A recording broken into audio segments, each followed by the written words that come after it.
Women and the Vote. If we win this hardest of all fights, then, in the future, it is going to be made easier for women all over the world to win their fight when their time comes.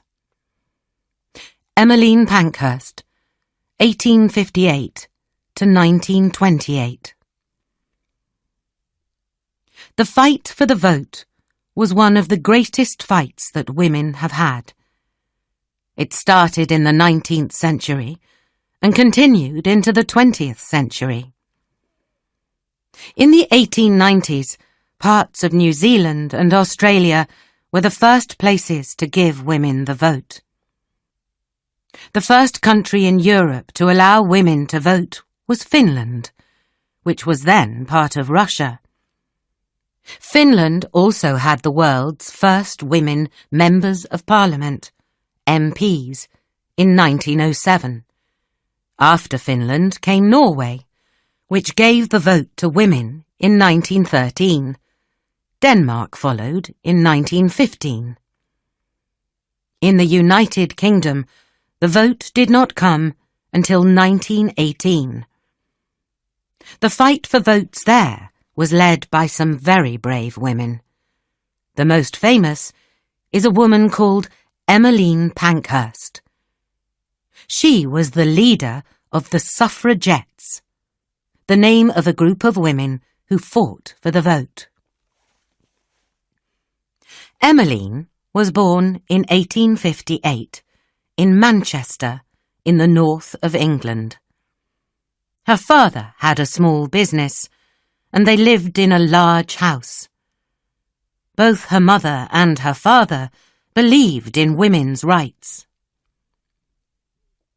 Emmeline was the oldest of 10 children.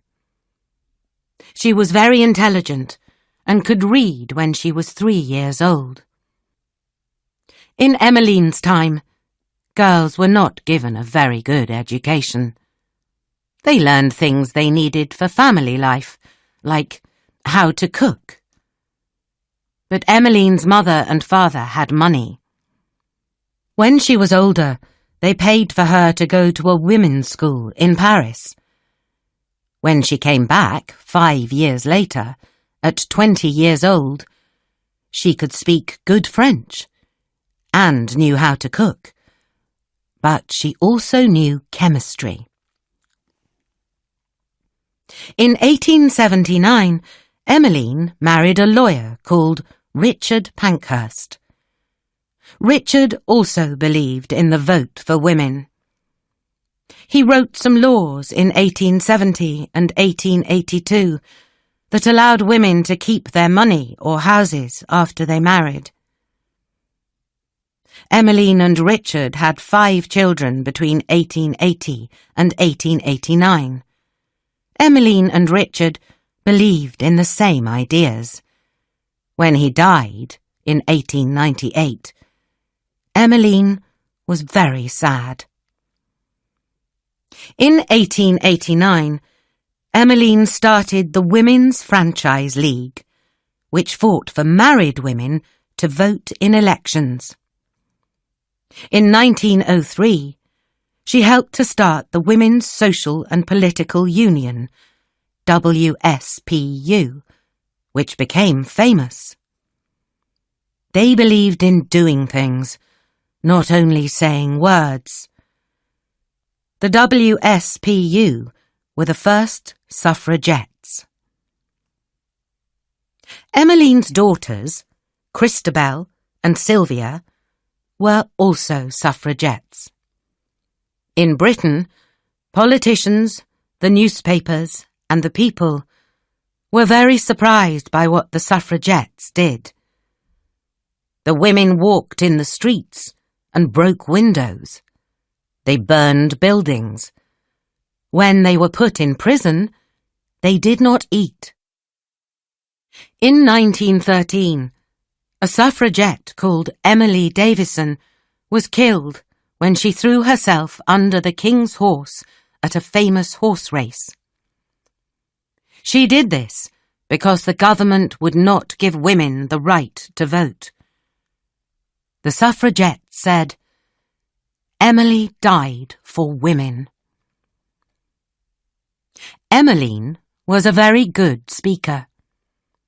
She went to the USA and gave many talks there. The most famous one was called Freedom or Death. It was about how strong the suffragettes were.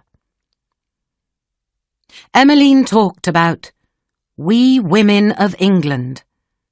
She said, "The men who are against us have to choose between giving us freedom or giving us death."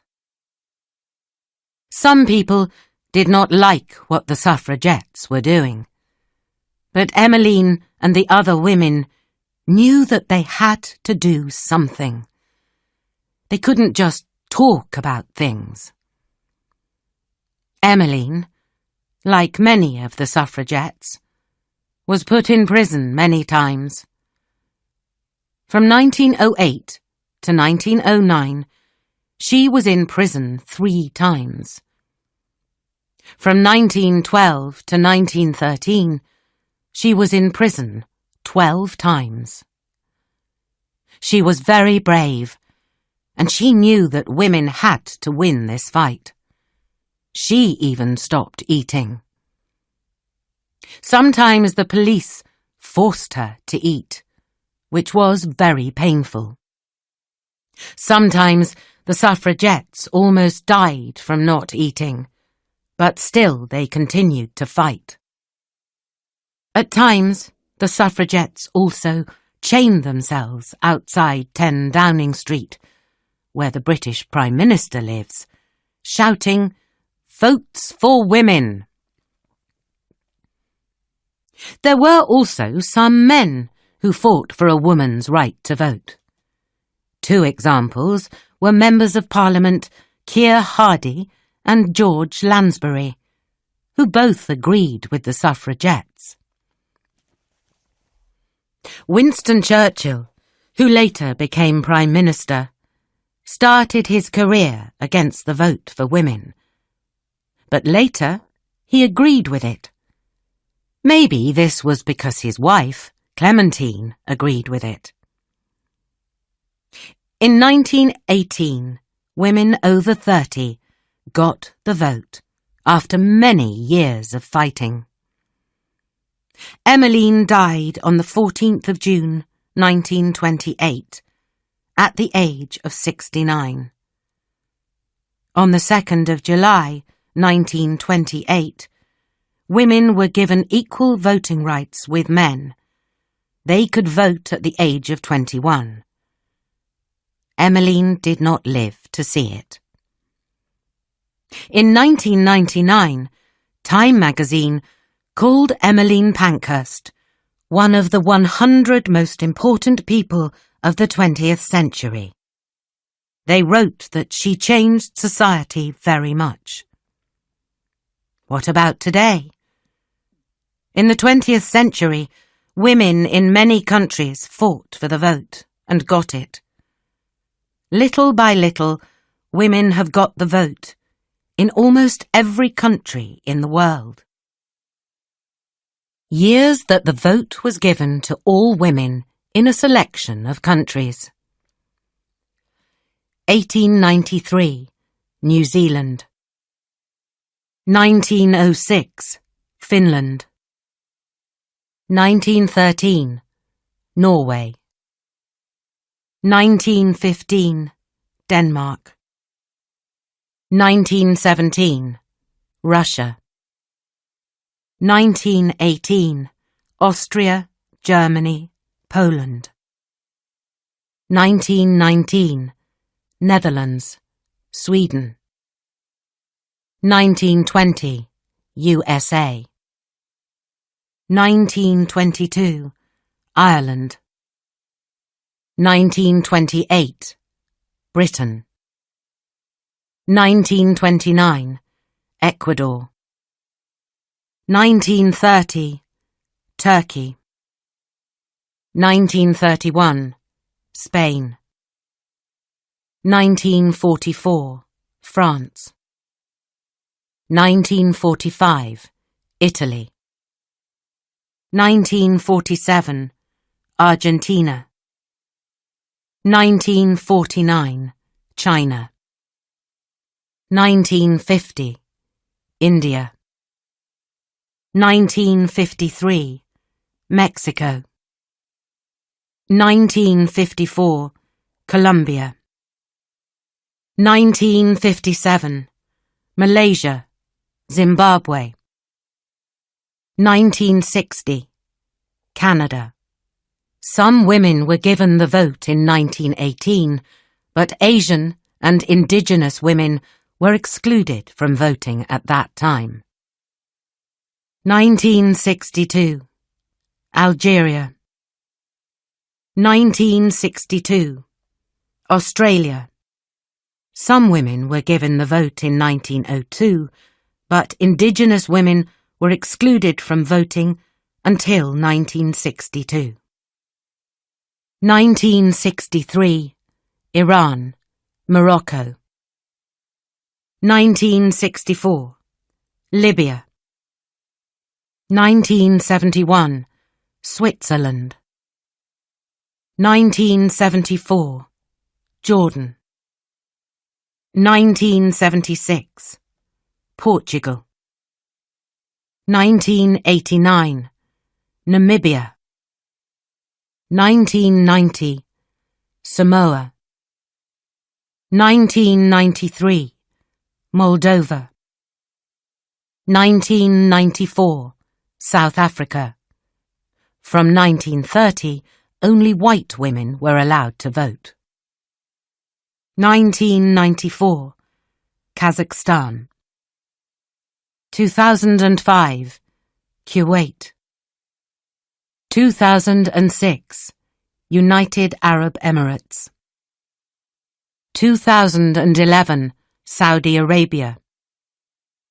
Many countries gave the vote to some women earlier than the years shown here, but these dates show the years all women were given equal voting rights to men. Saudi Arabia is the newest country to give women the vote, in 2011. In 2015, women there voted for the first time in town and city elections. Hatun al-Fassi was one of the first Saudi Arabian women to vote. The Saudi professor and women's rights leader was driven to the voting station because women were not allowed to drive in 2015. She voted in an almost empty building, which was for women only. "It feels great," she said as she came out, with a very big smile. "This is a very important moment. I thank God that I am living it." She fought for that day for more than 10 years. This was progress for Hatun al-Fassi and for Saudi Arabian women, but still only 10% of Saudi's voters in the 2015 elections were women. In Saudi Arabia and some other countries, like Pakistan, it is difficult for women to go out to vote. But from June 2018, women in Saudi Arabia were allowed to drive themselves.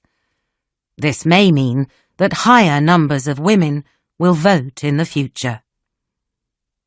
Women have made a lot of progress in the last 100 years. In most countries, they can now vote.